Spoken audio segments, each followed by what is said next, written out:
Welcome to another episode of the Carry Trainer Higher Line podcast.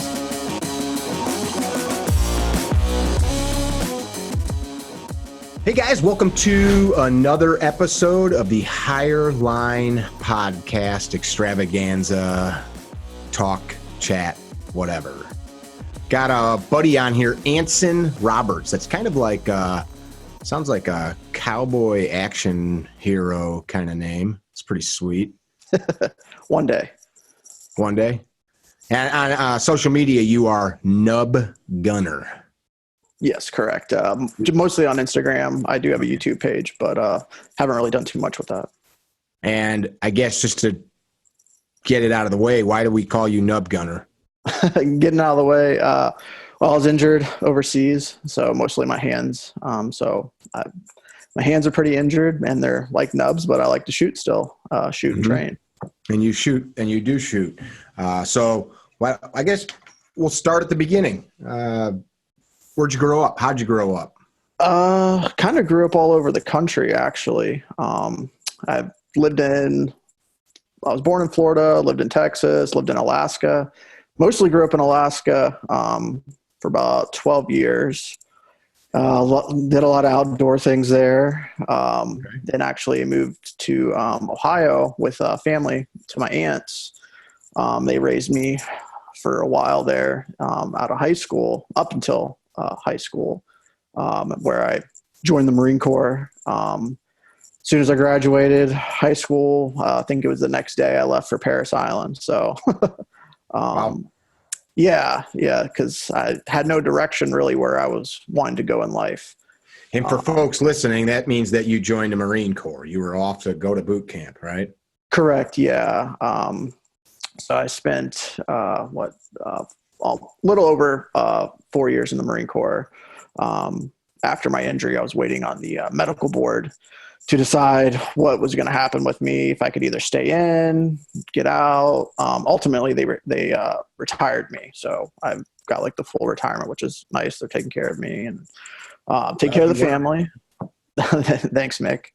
So my early background was mostly just kind of all over the country up until the Marine Corps.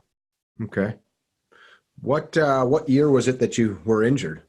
It was 2007, April 13th, which was a Friday, Friday the 13th. So that's kind of a lucky number in the sense that, I'm alive, I made it. And everybody else made it as well that was there. We didn't have any KIAs. Everybody, just me and another guy that were injured. So it's been a while now since those days. You mind telling that story a little bit? No, that's kind of like what I've actually kind of morphed myself into prior to being on Instagram and stuff. Not that I was ashamed of my injury, but like it kind of was something that I wouldn't outwardly try to show, things like that,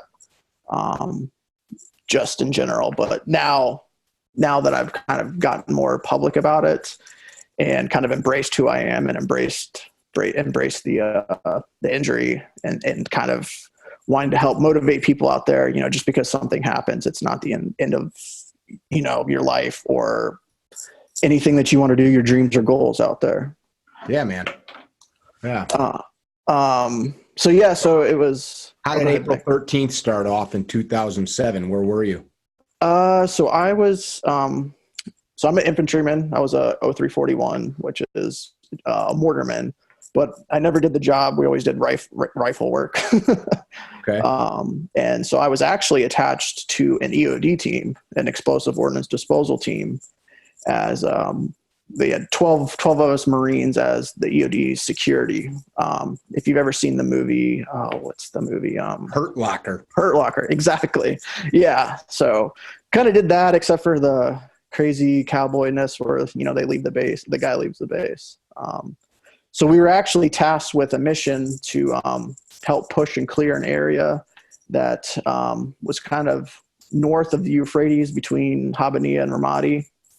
And we were out there. It's an area that nobody had been in. I think coalition forces hadn't been there like in 6 to 8 months. They had it all kind of like cordoned off, and they sent us in to help. I believe it was 3-6 clear this area. There's IEDs everywhere, so we were in our convoy. We'd stop, every 200-300 feet and detonate an IED, or there'd be something buried and detonate that. Wow. And it was an all day experience. We were going out. We knew we were going to be out for an extended period of time, so we had tons of charges made up. I had an extra robot strapped to the hood of my truck. Everything that we had loaded into our vehicles. We had 4-gun trucks, and then the MRAPs were actually new back in 2007. Mm-hmm. So the EOD team was the only team that was running the actual MRAP vehicles. Were in regular trucks. Yeah, we were still in the Humvees that were just like up armored. Mm-hmm. So we had kind of pushed throughout the whole day. I'd say we only made it like 3 or 4 miles from where we had started, because there was IEDs every few hundred feet. And had lunch, stopped at a compound, and then we continued on. And then we're stopping for another IED, and I'm the lead driver of our convoy. There's only the four trucks and the MRAP, which didn't have a gun on it. And we start taking care of an IED in front of us. We're up on like an elevated road. Mm-hmm. And then we see to our right, there's 2 houses and like an alleyway going in. And we start seeing a guy on top of the roof with an AK. So some of our guys dismount and start pushing towards those buildings. They go into one of the houses and get trapped in there. They're sucked in. There's about 4 or 5 Marines that went down there. And I was like, well, I'm the closest vehicle to those houses. I was like, hey, I have the 50 cal. We can come down and support you guys. So I turned down and drive over the same thing that all those guys had just walked over, a few minutes before. And they set it off and ambushed us there. It actually, it was me. So they sucked you in. Correct. Yeah. That guy up on the rooftop was the bait. Yeah. And so once the IED went off, it was me and the gunner only in the vehicle. Vehicle commander had dismounted, and he got thrown out of the turret over towards the house where our guys were, our other Marines were, luckily. So they were able to pull him into the compound that they were in. The truck actually, they said it was like 250 to 300 pounds of explosives. Wow. Big jugs, almost of like, smelled like soap once it went off. It threw the truck in the air. It did a flip and it landed, luckily right side up. And I was knocked out. And once I came to, everything was completely on fire, and couldn't exit the vehicle. So every time I'd pull the door and try to open it, the Humvees had this weird door where you have to pull out and push forward, almost like a little cue ball. And couldn't get the door open. So I ended up crawling over the radio and the computer system out the passenger side, because the whole right side of the vehicle had been like sheared off. As soon as I stood up, I actually got tackled to the ground, which was amazing. Yeah, the EOD doc, he actually came in, tackled me, started patting me down. Because you were on fire. Yeah, exactly. So like we had flight suits. They're kind of supposed to be fire resistant, retardant. And as soon as we both kind of stood up, on the second house, we started taking fire. And the gun trucks that were back up on the road actually engaged the house. And we were able to, extract back to the vehicles. But our other guys were still trapped in the house. And they started rendering aid to me. And the other guys started clearing a couple more houses. And we're waiting for the QRF to come. But since we were out in this no man's area, nobody would come. So we were actually stuck out there we were in a firefight for about 15, 20 more minutes before we could even turn our vehicles around, because we're up on this elevated road. So we had to kind of go forward, back, kind of do like the Austin Powers kind of thing with, 4 big trucks and drive 15 minutes back down the road. Luckily that we had just cleared. And they had a 46, from Vietnam came in, picked us up, flew us to TQ. and I'm stripped down to, my skivvies, and I'm running across the flight line and hop up on the medical table. It was like made out of 2x4s. And I told him my name, serial number, rank, who I was with, blah, blah, blah. Put an IV in, and next thing I know, I'm out. I'm basically kind of waking up in Texas at Brooke Army Medical Center. And that's where kind of my journey actually started to begin, the recovery process after, many surgeries. But in between there was many surgeries even before going to Texas that I don't even, I guess, really remember. Your teammate that was in the vehicle with you that got blown out of the vehicle, how did he fare? So luckily he wasn't burned or like any kind of flame injuries. It was he had two of his vertebrae were kind of I think they were cracked, but they were able to put pins in there and kind of reset it. And his elbow was shattered, so they were able to pretty much fix him up through surgeries and pins and all that kind of stuff. So I like to ask people in these kinds of situations, like, how much of the details do you remember? I don't mean like tell us the gory details. I'm wondering more from a perspective of human responses in these types of high adrenaline scenarios. Your life changed in an instant. Like, were you aware of how injured you were? Were you aware? Did you feel the burns? Did you? It actually at the time of it happening and me getting out of the vehicle, I didn't realize how to an extent the injury was. I felt like we just had our reunion. We have a unit reunion every year, and my doc was able to make it, and we kind of everybody gets around to fire and we talk and stuff. And he was telling story, I guess, like how I felt like super cold. I was telling him it looked like a really, really bad sunburn all over, like an extreme to the extreme sunburn. And I kept asking him for morphine, and he wouldn't give it to me. I was like super, super, super thirsty. So he was able to, do the proper steps. He saran wraps me up with clear saran wrap, and then got me onto the bird. And then from there, but the last thing I really remember is just like saying, hey, I'll come down there. And everybody, okayed it for me to come down. And that was kind of like the last thing that I remember. It felt like, it's kind of weird to say, but it was almost like a movie, honestly. Things slow down, things get louder. Talk about that a little bit. So that's tachypsychia, right? Where the time and space can compress. You felt like, or your perception was things around you were going slow, or were you going slow? Everything else around me was kind of just like, like right here in front of you. You can't really. It was tunnel vision, slow motion. As soon as I got out, the corpsman was able to to do that, and then basically all I remember is the guy shooting at us and us just running as fast as we could. That's intense, man. Yeah, well, it was like a movie, honestly. Were you married at the time? No, actually. So I met my wife actually at Ohio State, where I actually went to school and magically got a degree. after the Marine Corps? Yeah, well, after the Marine Corps. So I don't know. I can actually go into that process, like how I ended up going back home and earning a degrey. That was kind of one of the process. You wake up in Texas at the hospital. Yeah, it was BAMC. They call it Brooke Army Medical Center. So I think it's one of the number one burn centers and research centers in North America, if I recall correctly.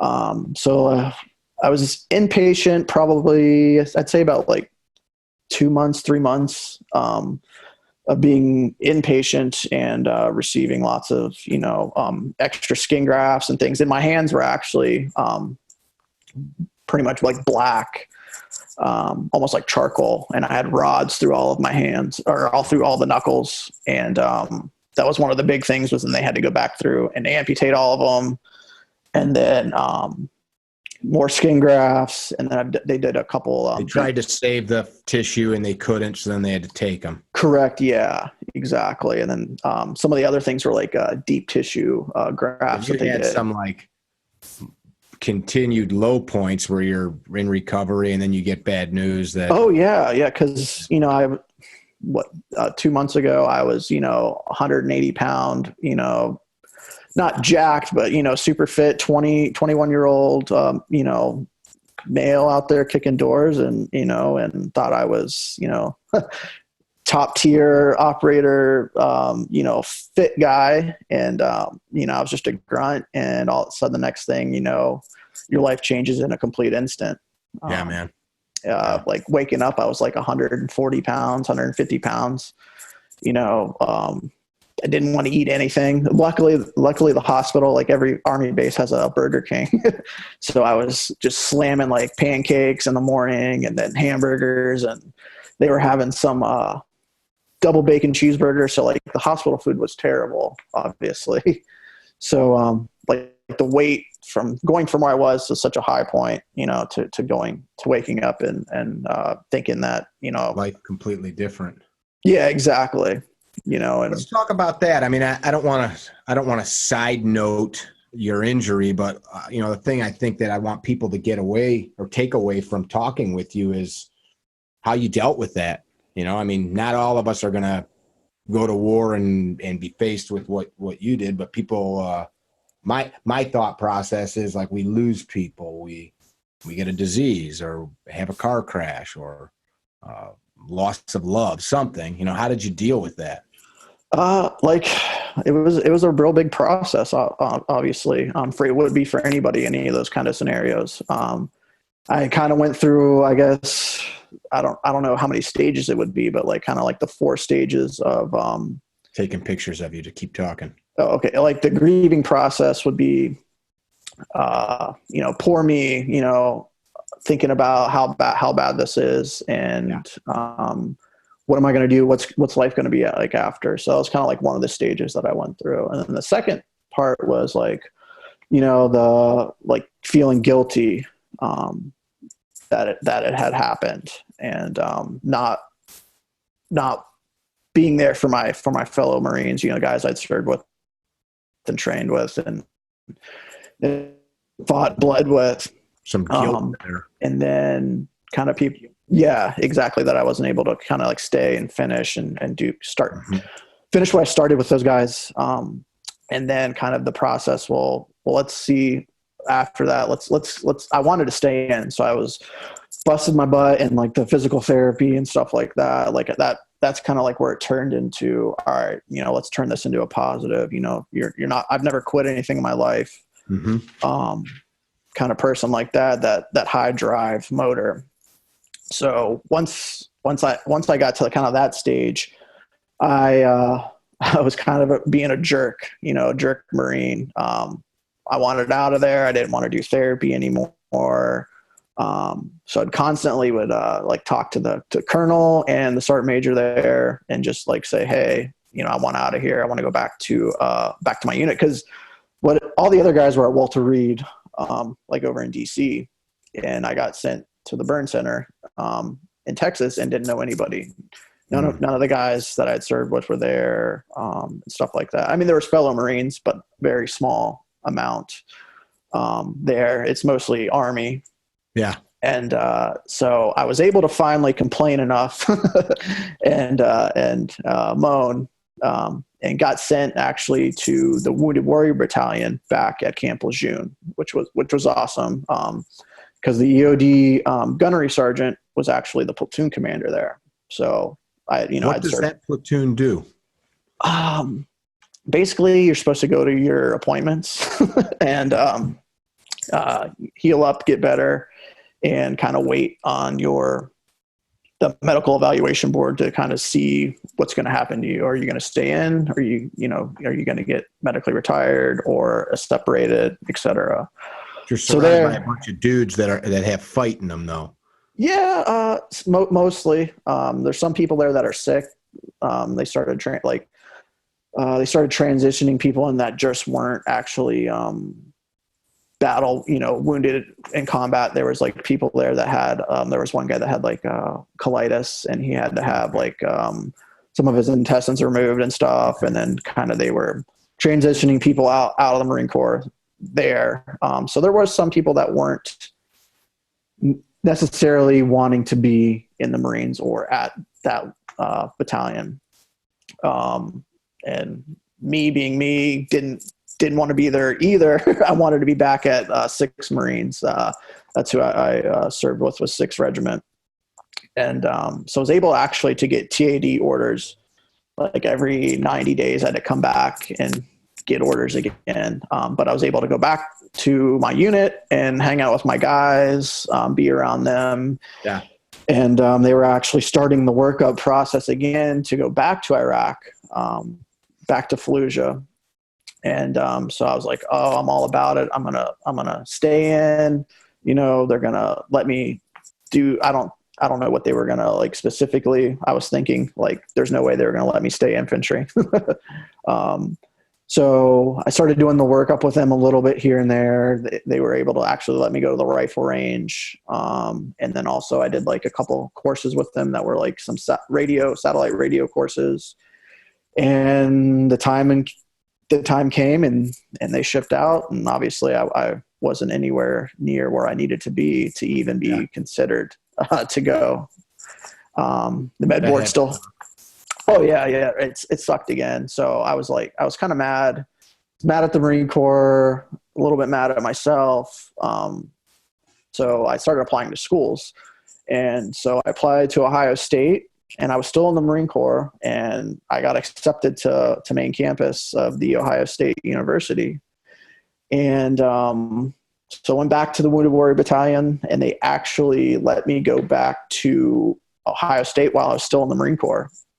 Just had to check in. Yeah, it was nice because I was like worried about how things were going to work with transitioning, and they were actually pretty gracious with letting me go and check in with the first sergeant at the ROTC unit there on campus. And so I actually checked out the Marine Corps in one day, which is unheard of. They faxed me the papers.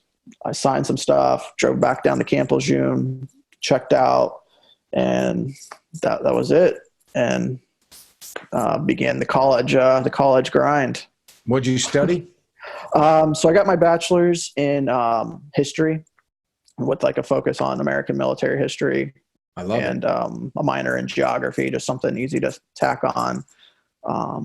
And so that was like a whole other journey that kind of began after the Marine Corps. I could call you as a subject matter expert when I have questions now. I don't know. There's a lot of history books over here from I love history, a man. few years ago. Yeah, it's one of my favorite things to do. I haven't read a lot of these in a long time, but so that's So once what's your favorite study topic on American history? You said military, but like, what gets you juiced? I love the World War II stuff, honestly. Yeah.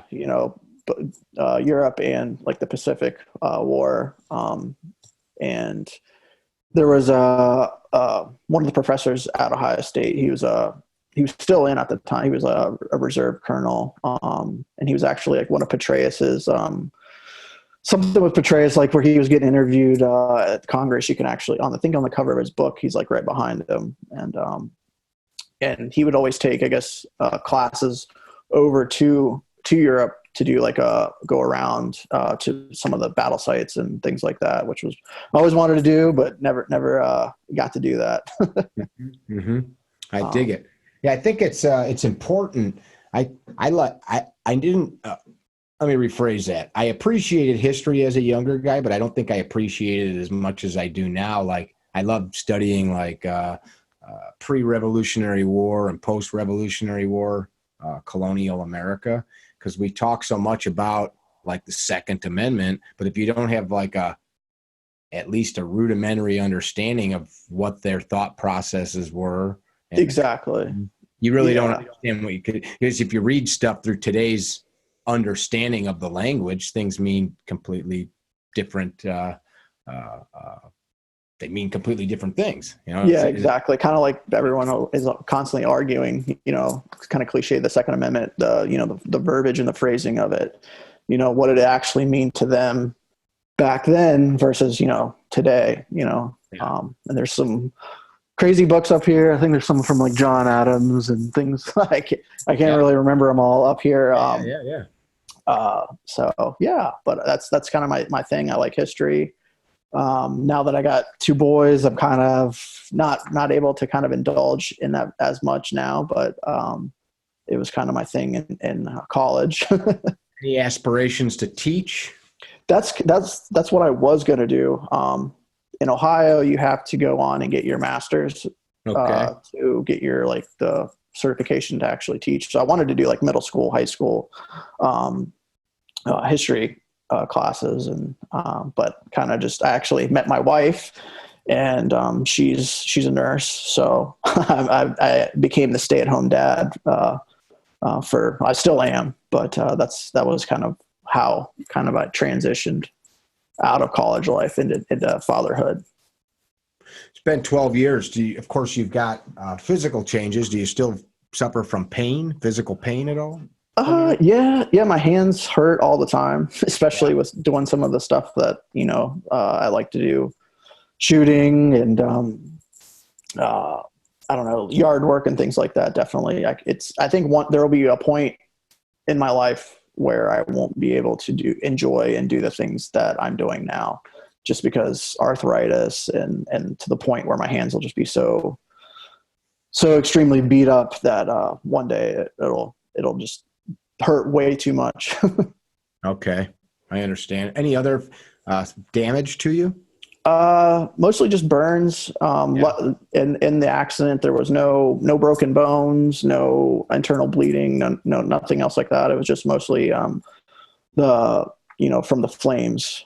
Okay. I was burned about 35% of my body, 33%. My hands were third degree, and then second and first. Through all those different areas. So not just my hands and arms, but like my legs and knees and stuff. So I understand. Talk about your personal philosophy a little bit. You clearly didn't step back from life like some people do when faced with great adversity and setbacks. Just talk about your own personal belief system on that a little bit. Well, I'd say definitely the Marine Corps helped shape like my ability, I guess, to kind of like mentally endure things, mental toughness. Because honestly, you could be the strongest person in the world, but if your mind isn't right, things aren't going to follow. I personally, the Marine Corps like shaped me to just honestly never quit. Even before then, I've played sports and things, but nothing to the extent of, military service and things like that. But I don't know, one of my number one rules is like never quit. Finish no matter what you're doing, even if you're the last person or what's going to happen. Like in college, when I went to Ohio State, history, everything is writing. All the exams, they call them, blue books. So they're basically, notebook paper stapled together, like 15, 20 sheets. And it's just, every question is just like, a little paragraph. And then you got to go in and write pages and pages of stuff.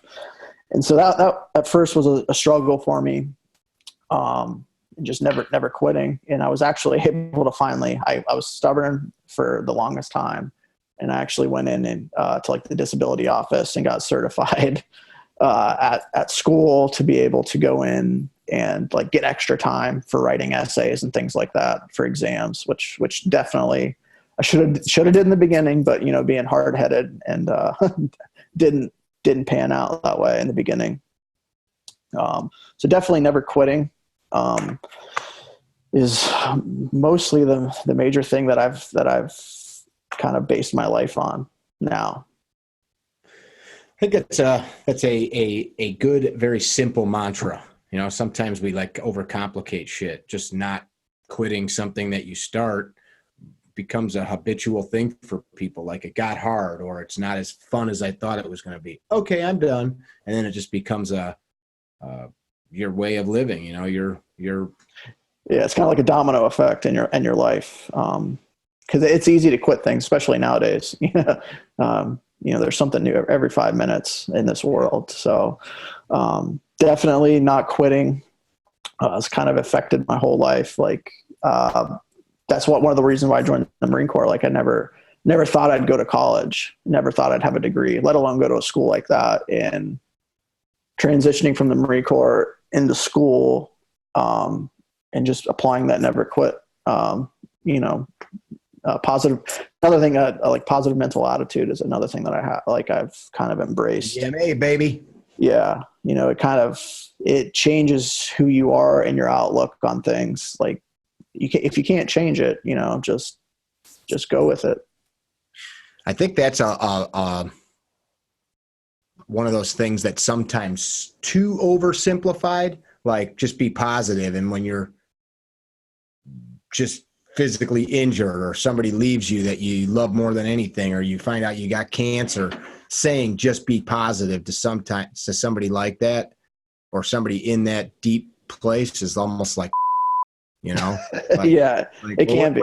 Wait a minute, you got no idea what I'm going through. And you're telling me be positive. But I like, like you said a minute ago, never quitting. You start to develop that. I was talking yesterday with a friend of mine about mindset, and that word's thrown around so much now. Mindset. And yeah, I watched that. Oh, thank you. But not quitting's how you develop a mindset where you don't quit. You don't like one day just say, I'm not going to quit. You do it by doing it. And like that being positive physically requires you to say, this sucks. That's true. But, here's how I can move forward and keep going. And exactly, just the one foot in front of the other, the old adage, and the first step to a journey is, taking the first step. So or however it goes. So that's kind of what I've kind of done is just anything I do, just stick to it and apply myself. Mm-hmm. Raising your boys like that, I'm assuming. Hopefully, yeah. The one, he's kind of like his mother. The 18-month-old, he's like me, where he's just jumping off the couch and running through doors and stuff like that. The other one's more articulate. That's good. So, you go out to the range, you shoot. I see your videos of you shooting. Do you ever get like looks from people? Not like, oh my gosh, he's injured, but like that guy shooting guns. Like, do you ever have people like? Yeah. So I just last August we actually just relocated to North Carolina. Okay. And so I went after I had taken the CCW course and got the little certification, went to the sheriff's office to apply, and they had to take my fingerprints. So it was one of the deputies that was running their desk that day, and he was like kind of giving me these really weird eyes and was like, did you kick a shoe off for him? Yeah, exactly. Yeah. Or so he was like kind of eyeing me up at first, and then he was like, so you can he started asking me all these questions like, you can handle a gun, you shoot? I was like, yeah. I didn't want to be like, oh yeah, you want to see? Right. But yeah, 6 shooters. And so he was like, oh, I was like kind of explaining, and then turned out that he was actually a Marine. And kind of from there, at first he was kind of standoffish, but then once like we got to talking and stuff, and he kind of understood. And, but yeah, there's been people that'll look, oh, that guy is really going to handle a firearm, or like at a firearms counter, or like at a store, and I'll ask to see a firearm. They kind of give me these weird looks. But like that's another part of myself that at first kind of hurt, people looking and staring and saying things. But now it's something that I've just totally embraced, and it's who I am. And I don't know, just being that mental toughness and just being hard. Onward. Yeah, exactly. Onward. Yeah. And who cares what somebody says, because I know what I can do, mentally and physically. It's easy for me to say, but I think a lot of us, us humans, we don't mean disrespect, but it's what we do. Like, if something looks different than what we're used to, somebody that's extraordinarily tall or extraordinarily short. We look like that's interesting. It's something's just different. And it can't feel good when you're the person getting eyes on you, though. Well, now it's what I've noticed in the past, I don't know, since I've had kids actually, is more kids kind of curious and wondering and looking, which kids are curious and stuff. And now that I have sons and my 5-year-old has friends and stuff, they've asked, what had happened and things like that. Do you ever make up joke stories when people ask, or if people? Oh yeah. Like I got a runaway meat grinder or something. You ever? Lawnmower, alligator, I've got a friend, family kind of acquaintance, and they're missing a finger, and like at bars and stuff, she'll give people 3 guesses and they're all good. Like a horse bit it off when I was getting carried away feeding it carrots. Gardening accident with a runaway rototiller. And then she's got one other one where you're like, all of them are like, shit. Plausible. They could be plausible. Yeah, they're all like crazy too. Like, what were you doing? And then, So if there's somebody that's a jerk and they're, definitely give them one of those. Like another thing is like Marines have like the worst sense of humor ever. Like just where. No, it's not the worst. It's like it's correct sense of humor. Well, yeah. It's just not politically correct. So like that's why I get along with most military dudes. I gross everybody out. Yeah. Like another thing that I do is if you can't laugh at yourself, like who can you laugh at? So it's just something that I've embraced and. Kind of like at the name of on my Nub Gunner, like it's just something that I've kind of brought into myself. And Omar Avila, Crispy? I chat with him every once in a while. He was actually at BAMC as well. Different time frame. I chat with him. Friend of mine. People I've introduced him like on social media to people like, hey, check this out, and they're like, don't call him that. I'm like, he calls himself that. I didn't give him the name. And I think it's just like an instant, like, here it is, man. It's like an icebreaker almost. Yeah. At the crispy the F on. Yeah. When I go to the beach, I just lay it out there. They call me Big Dick Mick. I'm sorry, people. Hi. You just got to break the ice with the. Now all of a sudden you can't make jokes. Yeah. I could now. I got that image in my head. Oh, it's not even true, but that's why I would make such a joke. Yeah. But that is. But yeah. Yes. Jay Fain is a friend of Omar's, another Marine, and he lost a leg in a IED explosion. And he, same kind of a guy, just out there. Like he'll do funny shit where he's like got his one leg off doing things like making it look like he's doing magic tricks and stuff, just classic. Just having fun with it. Yeah, exactly. So yeah, you gotta kind of just go with the flow and run with it and just be, that positive mental attitude again. Laughter is a good medicine. Easy for me to say, but like, as an outsider, like pretty darn lucky to be alive. This heavy vehicle doing complete revolutions in the air. Yeah, exactly. Not even belted in or nothing. So So that's. What do you shoot? What kind of guns do you like to shoot? So mostly I like to shoot Glocks. I've tried in the past to shoot like Smith & Wessons, but the way that I grip the firearm and I actually it depresses the magazine. So pistol I shoot with my left thumb.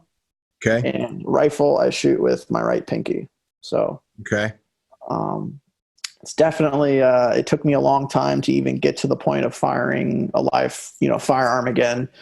So I few airsoft guns, that's how I kind of figured out how to manipulate, load, unload, trigger manipulation and things like that again. I was through airsoft before I even went out and purchased a firearm. So smart guy. Yeah, it definitely helped. I know people kind of knock airsoft and things like that, but I've got a case of 20 guns upstairs that we use for training all the time with people. Yeah, it's an amazing tool. You know, obviously it's not going to replace the recoil management and things like that, but being able to manipulate a firearms, you know, and holstering, unholstering, things like that. So that definitely helped me. But mostly I shoot Glocks and ARs. That's all I own. So Okay, cool though. And I see you're doing some like running and gunning. yeah, that's Probably pop a clip in here if you're listening to this versus watching it. Head over to YouTube and check it out. And of course, check out Anson's stuff on Instagram. But you look capable and deadly. I appreciate it. Yeah, that's kind of so that was kind of the precedent I wanted to set, was that I would be a shooter first on Instagram or YouTube or whatever in this community. But I think I need to kind of switch what I'm already kind of being like motivational to people. You know, there's plenty of people out there that are shooters, you know, that can shoot well and run and gun and things like that. That's what I like to personally do. But I think getting out there and motivating people and saying, you know, quit crying about whatever you got going on and get out there and train. You know, the poor me kind of attitude kind of is repetitive in people's heads. And just getting out there is kind of therapy as well. So I agree. I think we sometimes get too deep into our head, and you just gotta, like the old Nike ad, just do it. And sometimes it's simple. Just shut up, get up, and go move. And you know, unfortunately, I lost vision in one of my eyes. You don't see it. As a kid, was involved in an accident with BB guns of all things. It got me, but I was young enough where it doesn't like affect me psychologically or anything. But it's frustrating, and I had to learn to shoot. I was really good with a bow, and I had to teach myself to shoot left-handed, and that was super frustrating. Like, you know, if you're not very ambidextrous and you try to do something with the opposite hand, like a bow is a pretty compound movement, and it frustrated the shit out of me. But after like 3 months of trying at night, just in my basement, I'd just draw it. I wasn't even shooting, and ripping the crap out of my arm with the string. You know, it's aggravating, but it's like either I'm going to figure it out or I'm just going to hang it up and never do it again. One or the other.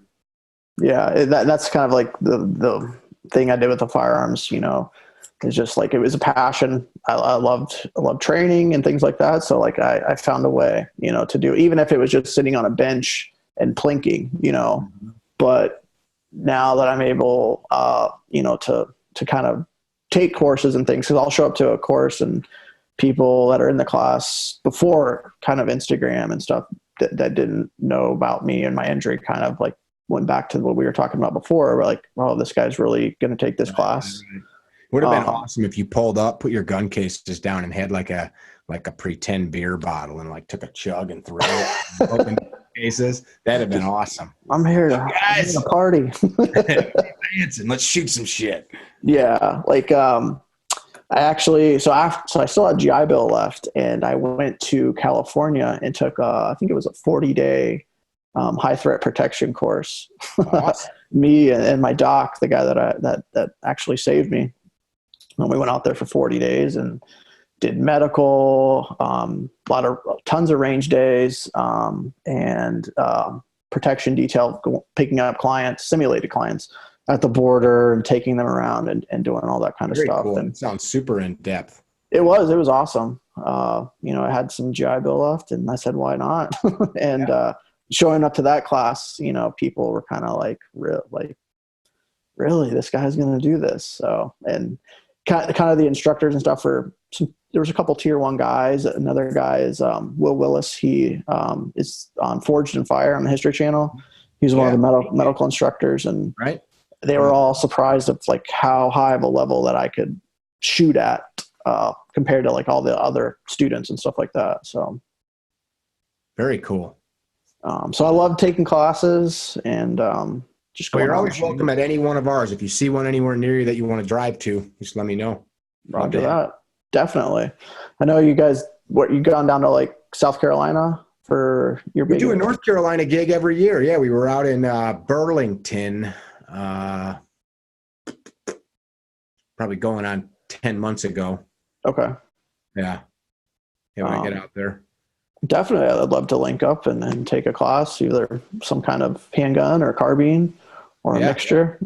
So I definitely, one of the best courses that I've ever taken was with Will Petty, like his VCQB course. Yeah, super cool. And that was just, he invited me out and it was just like mind blowing. So it's a 2-day. And say, you never invited me. Yeah, he's such a good guy too. Obviously, I'm sure you guys know each other. Just on the internet, but yeah, I've got a lot of my friends have gone to his courses and instructor level courses. I mean, he's very well respected dude. Oh yeah, definitely. I think like he's, I don't know what you want to say, but like the Grand Master or like the Sensei of the VCQB, I think. Gone deep into the weeds of data gathering and data collection and yeah, breaking the common misconceptions and stuff of shooting in and around and under a vehicle and stuff. So one of the coolest classes I've got to take, even cooler I thought than the 40-day thing. So awesome, that's nice. That's a big sales pitch for what he's got going on. So you guys listening, if you get a chance, go visit Will Petty and his VCQB course. Yeah, definitely. I mean, you're 90% of your life is in your house and home, or in your car. So definitely a cool course that I got to do. I dig it. Yeah. So from there, I don't know what priorities in life. What's that? What'd you forget in your notes? Oh, just like priority of lives have changed. From the military to now, being that 21-year-old, Marine to being 33 now and having 2 kids.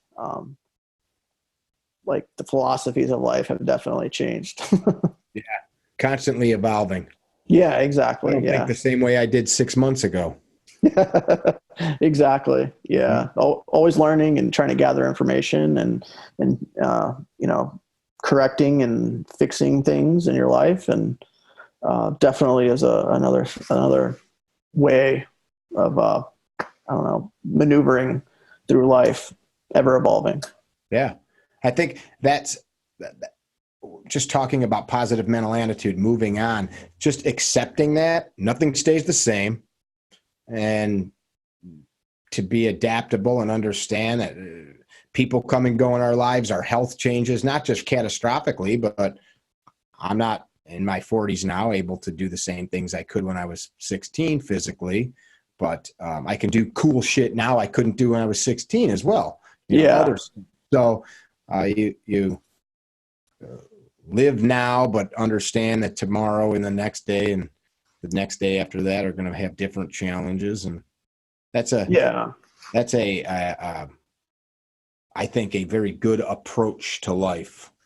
Yeah, definitely. I feel a lot wiser than that 21-year-old, back in the day, because like since my incident happened and things, I kind of actually have not, like, I'm thankful that it happened to me instead of one of my other Marines that I served with, because it's totally kind of made me the person that I am today, and the way that I think, and the actions that I do, and just kind of getting out there and getting after it no matter what. That's pretty freaking cool, man. That's totally embracing what is. And if you wouldn't go back and change it. No, I wish they'd still let me serve, today in some kind of capacity, but it's just not in the cards for me. But I can stay out there and train and still do good things and be a good guy with the gun, I dig it, man. We the people owe you a debt of gratitude, not just for your time in service, but your continued support what you're doing now, putting out good information for people, not being a turd. What you about as powerful a statement as a human can make. You wouldn't go back and change what happened because you understand it changed the totality. You wouldn't have met your wife, right? You wouldn't have had the kids. That's Yeah. mature. Dig it. That's good. Yeah. I mean, I wanted to stay in the Marine Corps for life, whether that had happened or not. Um, what is, it is what it is. And I've embraced it. For the longest time, I wouldn't get on like social media in general, just because I was afraid of like what people would think about me and my injuries and stuff like that. So I actually went to an event for Wishes for Warriors. They mostly do like hunting trips and things like that, but someone had sent me the link that they were going to have like a retreat getaway weekend, and it was going to be a little bit of ECQB, some range time, on a lake area, a little bit of martial arts stuff. And I was like, oh, okay. So I contacted them, and they had sent me down with Wishes for Warriors and Decisive Action. And so they were able to kind of get me motivated to get on social media. And they're like, hey, I think that this would inspire some people and kind of motivate people. And I was like, yeah, no. Basically that whole attitude, like, I don't. You weren't feeling it. Yeah, exactly. It was totally not in my mindset. And they had taken a video of me shooting and posted it on their account or something. And they're like, see, people, kind of gravitated toward it, and it kind of like inspired people and to get out there. And I was like, all right, I guess I'll create an account, just see what it's about. And then it's kind of morphed into kind of what it is today. I dig it. I mean, that's, again, applying action, moving the ball down the field. It's all good stuff. I like it. Definitely. So that's just kind of. What would be, I ask folks this from time to time, if the people listening or watching, if your eyes and your mouth are the only times you guys through this digital media that we're conversing on, the people listening or watching, if this is the only time they ever hear your voice or see your face, what would you say to them? Oh, that's a hard one, Mick. Don't say be hard to kill either. It's on your I know, right? I don't know. First thing that comes to mind, go. Life isn't going to be as you expect it to be. So like embrace it, take the changes, and keep moving forward. And that's all you can do in your life to better yourself and better your family. I don't know. I'd try to keep it positive for somebody and not I like that life isn't going to be as you expect it. And I think maybe that's where we have so many problems when we get something like in our head, like this is what it's going to be. And then it's not. We don't get the job. We don't get the girl. We have an injury, a disease. We lose somebody, whatever. Or just doesn't go the way we plan. When we have that lack of flexibility, that's when I think people get shitty lives. They get bitter. Yeah. It's the poor me aspect, kind of the mindset takes over, and it's like a disease into your head, and it's definitely going to take you down a road and a path that you don't want to be on. Like, I'm not a huge sports fan now, mostly college, but that guy that he's on I think the practice squad or something for the Cleveland Browns, didn't even play like Division I football, and played like JUCO, and every place he went, they kept telling him, no. He went and he like snuck into like a tryout for the Browns, a workout, and they called them back to come to the main workout. And now he's like, he's on their team. No player. Yeah. Without even playing like he played junior college football, but look that up. I'm not familiar with it. It's a crazy story. Sleeping in his car, went to the bank, got a credit card, they said, just to be able to fly to all these schools to even apply for them to look at his tape. And they all said no. He believed in himself. Exactly. Yeah. Never taking no for an answer, and just pushing until that dream came true. Clearly, in this sense, he had something to back up too, because there's people that don't take no for an answer, but they don't put the work in to have the power to make their dreams real. Exactly. Like, I'm not going to go out and be a NASCAR driver just because I drive a car. Like, I love driving. Right. He Yeah. dead in 2 seconds, smashing into a wall. Yeah. That would be me. Yeah. Me too. Yeah. The fastest car I think I've ever owned was a Honda Odyssey. Oh no. Load it up. Yeah. Yeah. So just like that kind of stuff, like kind of inspires me and motivates me to see somebody not give up, you know, their lifelong goals or dreams or whatever. And now he's possibly going to be in the NFL. So it's pretty cool story from the other day. Go-arounds, unless you're a Buddhist, but that's not, and that wasn't an insult, but the way I see it, we get one life, so you might as well live it. Exactly. Yeah. Live it to the fullest and keep expanding your horizons, you know, because soon it's quicker than you think. Yeah, I agree. Anson, I appreciate you, man. You guys watch and listen, and check him out on Instagram, Nub Gunner, NUBGUNNER, correct? Yes, Nub Gunner, all one word. One word.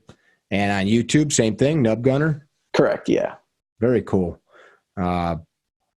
Appreciate you guys watching. Appreciate you listening. I'm sure if you send him a message, you can probably get him to respond. Maybe he'll show up at a shooting event if you invite him, because clearly if you're Will Petty and you invite him, then he'll come.